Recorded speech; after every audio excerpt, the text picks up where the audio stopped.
बिस्मिल्लाहिर्रहमानिर्रहीम, अस्सलाम वालेकुम। मैं हूँ सैयद शहरियार अली नकवी और आप लोग देख रहे हैं गोसा व्लॉग्स। कैसे आप लोग खैरियत से हैं?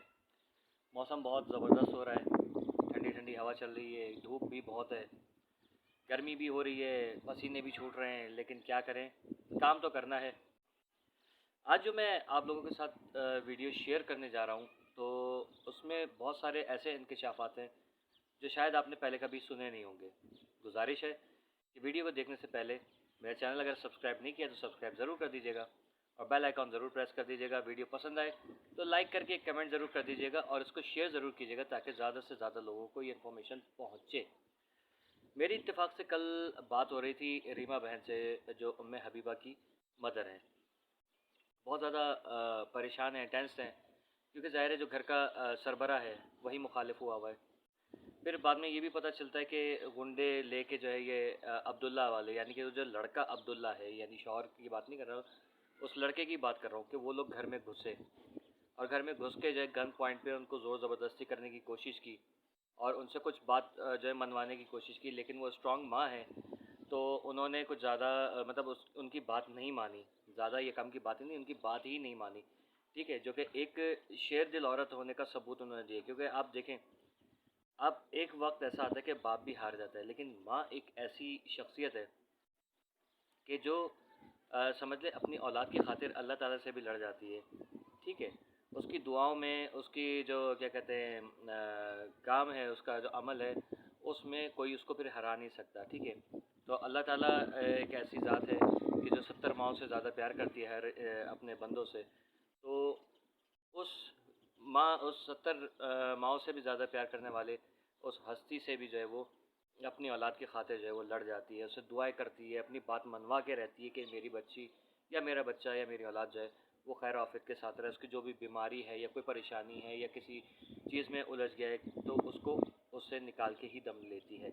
अच्छा, धूप बहुत ज़्यादा हो रही है इसलिए मेरी आंखें आप लोग देख नहीं पा रहे होंगे। खैर, मसला ये है कि फ़ोन आता है, फ़ोन सॉरी वॉइस मैसेज आते हैं जो कि हमसे शेयर किए गए। मैं कोशिश कर रहा हूँ कि उसको किसी तरीके से एडिट करके उस लड़के की आवाज़ सुना दूँ, लेकिन उसने एक सांस के अंदर इतनी गंदी और फोज गालियाँ दी हैं कि मैं उसको घर वालों के सामने तो सुन ही नहीं पा रहा। इवन ये कि हेडफोन लगा के मैं सुन रहा था, तब भी मेरी हालत ख़राब हो गई थी कि यार ये आखिर किस नेचर की कौम है कि ये इसको तमीज़ नहीं है। देखें, जो एक शरीफ और नफ्स इंसान होता है तो उसके मुंह से जो है वो फूल झड़ते हैं। अगर आपको कोई चीज़ पसंद है, इन केस मैं किसी से प्यार करता हूँ तो मैं उसके वालदेन से जाके बात करूँगा। अगर वो कहेंगे सही है तो ठीक है, गुड है, नहीं मानेंगे तो ज़ोर ज़बरदस्ती करने की ज़रूरत नहीं है। लेकिन यहाँ पर ये किया जा रहा है कि बच्ची को जो है वो वरगला के उसको अपने अंडर में करने की कोशिश की जा रही है। बाद में जब वो बच्ची रिकवर हो जाती है तो उसकी फैमिली को गंदी गंदी गालियाँ दी जाती हैं।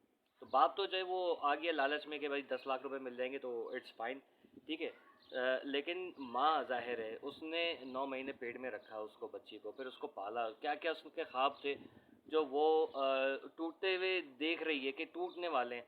तो वो अपने उन ख्वाबों को बचाने के चक्कर में, अपनी औलाद को बचाने के चक्कर में जो है वो लड़ रही है और उसको हिरासा किया जा रहा है। जो कि अकेली पड़ गई है वो औरत, अकेली तन्ने तनहा जो है वो कोर्ट कचहरी के चक्कर चक्कर काट रही है, वो पुलिस स्टेशन के चक्कर काट रही है। एफआईआर कट रही है नहीं कट रही है वो अलग बात है। ठीक है, तो ये सारी चीज़ें जो है वो झेल रही है और उसको ऊपर से इतनी गंदी फौज गालियाँ दी जा रही हैं कि नवाबजादे के मुंह से तो है फूल झड़ रहे हैं। अगर ये शरीफ ख़ानदान होता, अगर ये शरीफ लोग होते तो उस औरत से या किसी से भी, उसके बाप से भी ऐसे गंदे अल्फाज में बात नहीं करते। क्योंकि आप जब किसी फैमिली को के पास रिश्ता लेके जा रहे होते तो लोग देखते कि लड़का कैसा है, इसका घराना क्या है। ठीक है, तो बच्चा हमारी, वो लड़का जो है वो हमारी बच्ची को खुश रखेगा कि नहीं रखेगा। लेकिन यहाँ पर जो है वो गालम गलोच से और बदमाशियों से जब काम हो रहा है तो कौन माँ चाहेगी कि यार जब मेरे साथ इस तरीके से बात कर रहा है तो मेरी बेटी के साथ वो जो है वो क्या करेगा। तो वो अपनी बेटी को जानते बूझते जलते हुए कुएं के अंदर, उसमें सॉरी तंदूर में झोंकेगी नहीं। ठीक है ना, तो जाहिर है कि हर माँ बाप जो है वो अपनी औलाद के लिए भला चाहते हैं, लेकिन कभी कभी ऐसा हो जाता है कि हर बाप जो है वो साथ नहीं देता या हर माँ साथ नहीं देती। यहाँ पर केस बिल्कुल उल्टा है। ज़ाहिर है कि जैसे मेरे अली आदमी और उनकी फैमिली पूरी जो है वो अपनी बच्ची के साथ खड़े थे, वैसे ही यहाँ पर सिर्फ अकेली औरत यानी कि रीमा जो है वो खड़ी हुई अपनी बेटी के साथ, और उनकी जो बहनें हैं वो उनके साथ खड़ी हुई हैं। इसके अलावा कोई उनका आसरा नहीं है कि कोई हमारी जो है हेल्प करेगा। सही बाकी ये कि हम लोग अपनी तरफ से पूरी कोशिशें कर रहे हैं कि इस केस को के ऊपर आवाज़ उठाते रहें और इसको मनता के अंजाम तक लेके चलें, ठीक है। तो इसमें देखें, सारी बात ये है कि वालिदैन की परवरिश, वालिदैन की तरबियत क्या है। वालिदैन अगर खुद अच्छे होंगे, अपनी औलाद को ये नहीं कि वो होते हैं ना, पैदा करके छोड़ दिया कि यार तुम बाहर निकलो ताकि औरों के आने के चांसेस बने, तो उस चक्कर में जो है वो ऐसी चीज़ें पैदा होती हैं। फिर ये पैदा होते हैं, फिर नियत करके ये बाकायदा गंदी औलादें पैदा की जाती हैं कि जो दुनिया की जो है वो नाक में धूल झोंकते रहें और दुनिया को तंग करते रहें, दूसरों की बहन बेटियाँ लेकर आएँ, उनको बेचें और जो है वो पैसा कमा के दें, क्योंकि उनके ख्वाब होते हैं कि बड़ी बड़ी गाड़ियों में घूमना है, बड़े बड़े घरों में इन्हीं हराम के पैसों से घूमना है। क्योंकि इनको आप को पता होगा कि ये जो अपनी बहनों के लिए जो कस्टमर लेकर आता था, तो ऐसे लोगों को ब्रोकर कहा जाता है। उर्दू ज़बान में आपको खादिम हुसैन रिजवी साहब मरहूम के जो है वो अल्फाज याद होंगे जो बड़े मशहूर हुए थे, तो वो आप इनके लिए इस्तेमाल कर सकते हैं, ठीक है ना। मैं शॉर्ट में कल्ला बोल सकता हूँ, उससे ज़्यादा नहीं बोल सकता। तो वो काम, वो जो है वो ये शख्स अपनी बहनों के लिए कस्टमर लेकर आता था। उससे आप क्या बैद रख रहे हैं कि यार वो अपनी इस फूल जैसी ये जो मासूम बच्ची है उम्मे हबीबा, इसके साथ वो क्या कुछ नहीं करेगा। और ऊपर से उसका जो बाप है जो कि सो कॉल्ड सुसर है, तो वो जो उसकी अब इस बच्ची के ऊपर नीयत ख़राब है, वो बेगैरत इंसान जो है वो क्या करेगा इसके साथ। तो ये सब चीज़ें जो है मद्देनज़र रख के जो सोचिए और कमेंट कीजिए कि आप लोगों को क्या लगता है कि ये केस कितनी जल्दी सॉल्व हो जाएगा, इन लोगों का अंजाम क्या होना चाहिए। और उम्मीद है, और हुकूमत सिंध से भी और पुलिस से तो इतनी सी भी उम्मीद नहीं है, क्योंकि पुलिस ने जो करना था वो कर लिया। जो अभी तक एफआईआर कटी है नहीं कटी है वो मुझे इतना मालूम नहीं है। कट गई तो अच्छी बात है, नहीं कटी है तो आपको पता है क्यों नहीं कटी होगी, क्योंकि दुआ दारा केस में भी और मैं हानि केस में भी और बाकी जो और चीज़ें थी, जैसे क्या नाम है, सहर गिल का केस है, और वो जो आपका गुलजार क्या नाम है, डिफेंस क्लिफ्टन वाले एरिया में जो वो बलोच फैमिली, सराय की फैमिली, जिनकी बेटी जो है वो घर से जो है गायब हो गई, और उसके बाद जो है उनके साथ क्या हुआ कुछ नहीं पता अभी तक कि वो बच्ची ज़िंदा है कि नहीं है। अल्लाह उसको अपनी ज़मान में रखे और खैर खैरियत के साथ जो है वो रिकवर करा दे।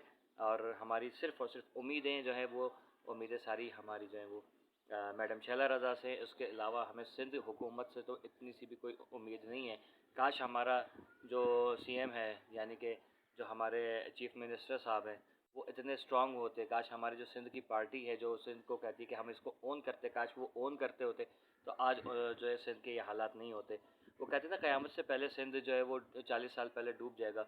उसकी वजूहत साफ़ नज़र आ रही हैं। लाक़ानूनियत चल रही है, बच्चे बच्चियाँ अगवा हो रहे हैं, बड़े जो है वो अगवा हो रहे हैं, कत्ल व गारत हो रही है, छीना झपटी हो रही है, सारे 2 नंबर काम जो है वो सिंध के अंदर शुरू हो गए, ठीक है। लाक़ानूनियत है, गरीब और शरीफ लोग जो है रो रहे हैं, पीट रहे हैं, लेकिन उनकी सुनवाई नहीं है, जबकि गुंडा बदमाशों की सुनवाई हो रही है यहाँ पर सही तरीक़े से, और उनको पज़ीराई दी जा रही है।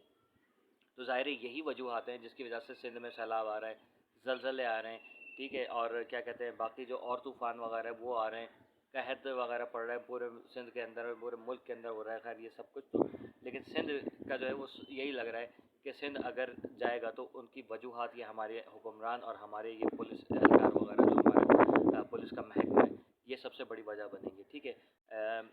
मेरे ख़्याल में धूप बहुत ज़्यादा हो गई, शाम को फिर एक और व्लॉग करूँगा और कोशिश करूँगा इसी पॉइंट पे करूँ। जब तक के लिए अपना अपने प्यार का बहुत ख्याल रखिएगा। कीप वॉचिंग मुसा व्लॉग्स। अल्लाह हाफ़िज़।